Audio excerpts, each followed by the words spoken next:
Londres, 1888.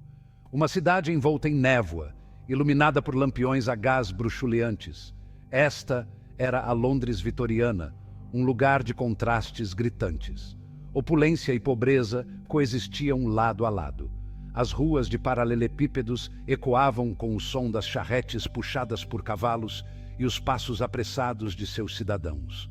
No entanto, por trás da fachada de progresso, escondia-se um segredo arrepiante, um pesadelo que mancharia a história da cidade para sempre. Jack, o Estripador. O próprio nome causa arrepios na espinha, um espectro do passado que continua a nos assombrar. Ele era um fantasma que desaparecia tão rápido quanto aparecia, deixando para trás um rastro de medo e perguntas sem resposta.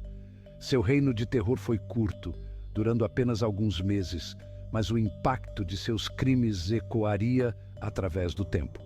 O East End de Londres, particularmente o distrito de Whitechapel, tornou-se sinônimo de medo. Mulheres, a maioria vivendo na pobreza, tornaram-se presas na escuridão. Os atos horríveis do Estripador expuseram o lado obscuro da sociedade vitoriana, revelando a vulnerabilidade de seus cidadãos mais marginalizados e as falhas de suas forças da lei. Whitechapel, em 1888, era um labirinto de ruas imundas e cortiços superlotados. Pobreza, doença e violência eram abundantes. Para as mulheres que chamavam este lugar implacável de lar, a vida era uma luta constante pela sobrevivência. Muitas recorriam à prostituição para sobreviver, colocando-se em uma posição precária à margem da sociedade. Foi nesse cenário de desespero que Jack, o Estripador, surgiu. Suas vítimas, todas mulheres, foram brutalmente assassinadas, seus corpos mutilados de maneiras que chocaram até mesmo os policiais mais experientes.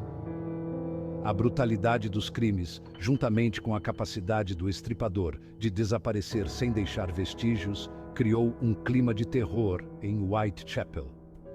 O local de caça do Estripador era um lugar onde a escuridão caía cedo e demorava a ir embora. O nevoeiro que frequentemente cobria as ruas servia de cobertura para o assassino, permitindo que ele perseguisse suas vítimas sem ser visto. Os becos e pátios mal iluminados tornaram-se seus campos de extermínio, lugares onde o medo e a morte andavam de mãos dadas.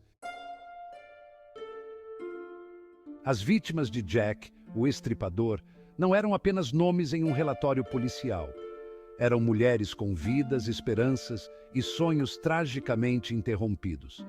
Mary Ann Nichols, Annie Chapman, Elizabeth Stride, Catherine Eddowes e Mary Jane Kelly. Estas são as 5 canônicas, para sempre ligadas por seu destino horrível. Cada vítima tinha sua própria história, suas próprias lutas no submundo de Londres. Eram mães, filhas, irmãs, mulheres tentando navegar em um mundo que lhes oferecia pouca compaixão. Suas vidas, embora consideradas insignificantes por alguns na sociedade vitoriana, tinham valor e propósito. O Estripador, em sua brutalidade insensível, as despojou de sua dignidade e de seu futuro. Além das 5 comumente atribuídas ao Estripador, outros assassinatos permanecem sob especulação.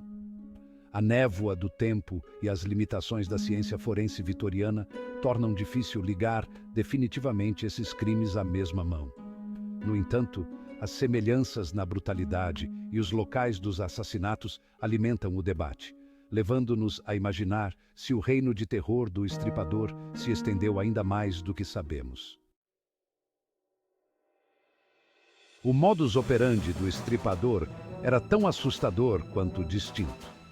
A precisão e a ferocidade dos ataques apontavam para um nível de conhecimento anatômico, levando alguns a acreditar que o assassino possuía habilidades cirúrgicas. A remoção de órgãos, muitas vezes com precisão cirúrgica, sugeria uma fascinação macabra pelo corpo humano. O Estripador não apenas matava, ele mutilava. Seus atos iam além de tirar uma vida. Eram declarações, expressões de uma psique sombria e distorcida. O posicionamento dos corpos, o arranjo dos órgãos removidos, tudo parecia deliberado, calculado para chocar e horrorizar. O conhecimento do estripador sobre a cidade, sua capacidade de se mover sem ser visto pelos seus cantos mais escuros e sua seleção de vítimas apontavam para uma familiaridade com Whitechapel. Ele parecia se misturar perfeitamente ao tecido do East End, um fantasma que desaparecia na névoa após cada ato horrível.